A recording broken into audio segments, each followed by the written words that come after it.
तो हेलो दोस्तों, मैं हूं आपका दोस्त और होस्ट सुनील और आप सुन रहे हैं सुनील हॉरर स्टोरी। कहानी को देखने से ज़्यादा सुनने में मज़ा आता है, तो अपने हेडफोन लगा लीजिए। आज की कहानी बहुत ही डरावनी और दिलचस्प होने वाली है।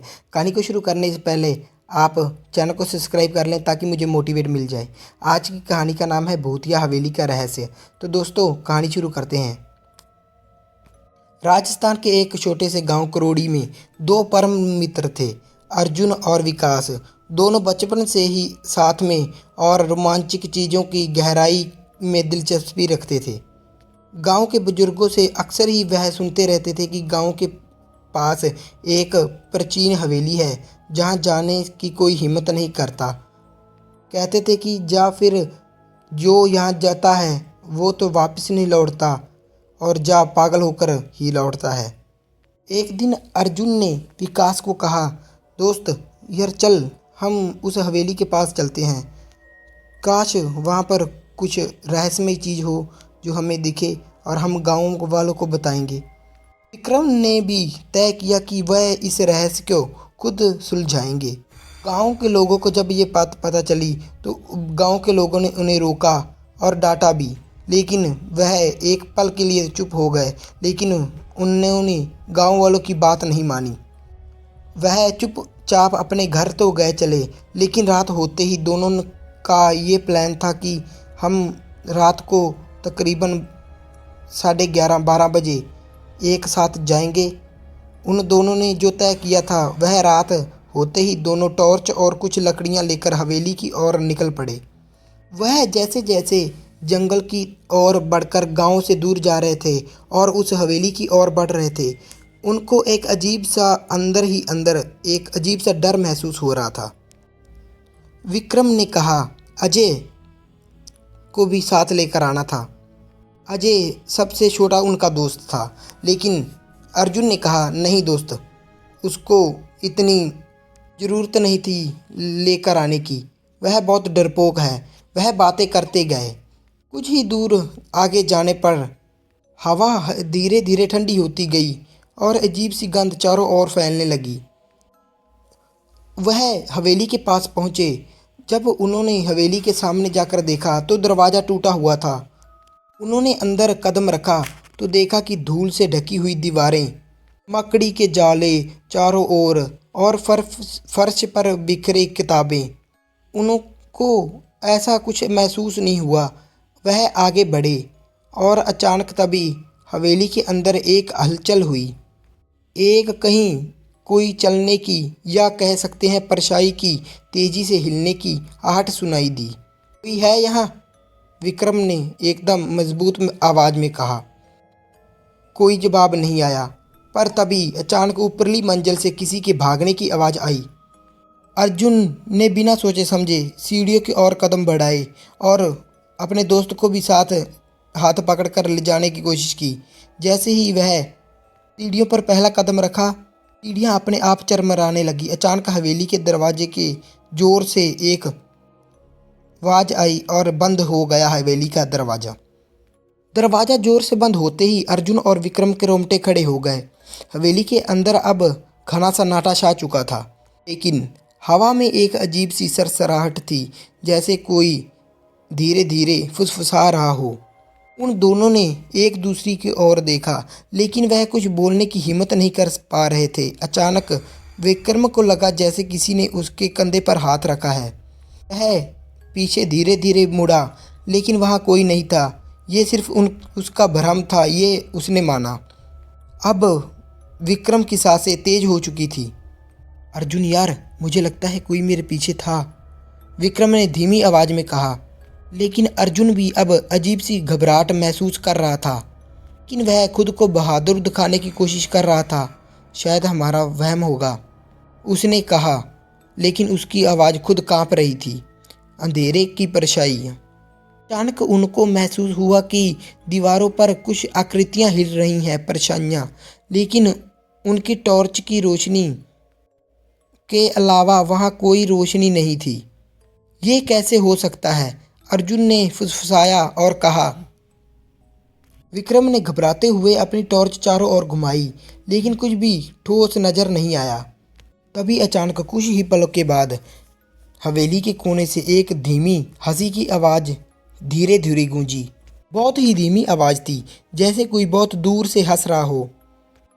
अब विक्रम का सब्र टूट रहा था। अर्जुन, हमें वापस चलना चाहिए, अब उसने कांपती हुई आवाज़ में कहा। बस यार, थोड़ा और देखते हैं, अर्जुन ने कहा, लेकिन अब उसकी आवाज़ खुद की में आवाज़ में डर साफ झलक रहा था। जैसे ही उसने पहला कदम आगे बढ़ाया, सीढ़ियों पर किसी भारी चीज़ की घसीटने की आवाज़ आई, लेकिन वह कुछ दिखाई नहीं दे रहा था वहाँ। विक्रम की धड़कनें तेज हो गई। तो तुमने कुछ सुना? हाँ यार, पता इतना बोलने ही वाला था वह। अचानक हवेली के अंदर की हवा ठंडी हो गई। चारों ओर अब एक बहुत ही गहरा और अजीब सा सन्नाटा छा चुका था। एक ऐसा सन्नाटा जिसमें किसी अनदेखी चीज़ की मौजूदगी साफ महसूस हो रही हो। दोनों दोस्तों को अब ये महसूस होने लगा था कि ये सिर्फ कोई पुरानी हवेली नहीं थी। यहाँ कुछ और था, कुछ ऐसा जो दिखता नहीं था लेकिन महसूस हो रहा था। वह सन्नाटा ऐसा था जैसे किसी बड़े तूफान से पहले आने वाले की चुप्पी होती है। अर्जुन और विक्रम की सांसें तेज हो रही थी। वह विक्रम की सांसें और अर्जुन उसकी सांसें बिल्कुल साफ सुन सकता था। एक अजीब सी ठंडक पूरे माहौल में घुल चुकी थी, जबकि बाहर मौसम बिल्कुल सामान्य था। दोनों ने अपनी टॉर्च की रोशनी इधर उधर घुमाई, लेकिन चारों ओर सिर्फ वीरान और वीरान ही दिख रहा था। लेकिन फिर दीवारों पर अचानक उंगलियों के निशान गहरे और लाल रंग के आने लगे और गांव वाले सच बोल रहे थे। यहाँ कुछ अजीब है, अर्जुन ने डरते हुए कहा। तभी दूसरी ओर से उंगलियों के खुरचने की आवाज़ दीवारों पर आने लगी, धीमी मगर लगातार आती रही। ऐसा महसूस हो रहा था कि जैसे कोई ज़ोर ज़ोर से अपने नाखून घिस रहा हो। अर्जुन, ये क्या है? विक्रम ने फुसफुसाते हुए कहा। उसका गला सूख चुका है। अर्जुन ने जैसे ही जवाब देने के लिए मुंह खोला, तभी हवा में एक धीमी सी सांस लेने की आवाज़ गूंज उठी, बिल्कुल पास से। विक्रम का पूरा शरीर कांप गया। कौन है यहाँ? कोई जवाब नहीं आगे से आया, लेकिन अब उनको बहुत ज़्यादा महसूस हो रहा था कि हवा धीरे धीरे बहुत भारी हो रही है, जैसे किसी अनदेखी शक्ति का उनके कंधों पर दबाव झड़ता जा रहा हो। अर्जुन के माथे पर अब साफ पसीना दिख रहा था, लेकिन उसने हिम्मत जुटाकर आगे बढ़ने का फैसला किया। जैसे ही उसने एक और कदम बढ़ाया, धड़म, पीछे रखी एक पुरानी लकड़ी की कुर्सी अचानक जोर से गिर पड़ी, वो भी अपने आप। आवाज़ इतनी तेज थी कि दोनों उछल पड़े। विक्रम यार, अब और नहीं सह पा रहा हूँ। उसकी टॉर्च भी अब हाथ से छूटने लगी थी। चल यार, भागते हैं यहाँ से, हमें यहाँ से निकल जाना चाहिए। विक्रम लगभग रोने ही की हालत में था, लेकिन अर्जुन अब भी कुछ समझने की कोशिश कर रहा था। यार, ये सिर्फ एक हवा की वजह से भी हो सकता है ना? और फिर इतना कहते ही उसको ऐसा महसूस हुआ कि हवेली की दीवारें धीरे धीरे मतलब करीब आ रही हैं। नहीं, वो हिल नहीं रही थी, लेकिन किसी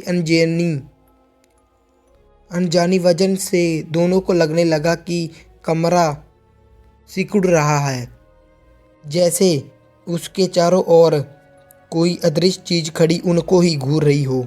अब धीरे धीरे उनकी धड़कनें इतनी तेज हो चुकी थी कि अपनी ही सांसें सुनाई दे रही थी। तभी अचानक एक ठंडी फूंक अर्जुन के कान के पास से महसूस हुई। वह उछल पड़ा। विक्रम, क्या तुम्हें भी?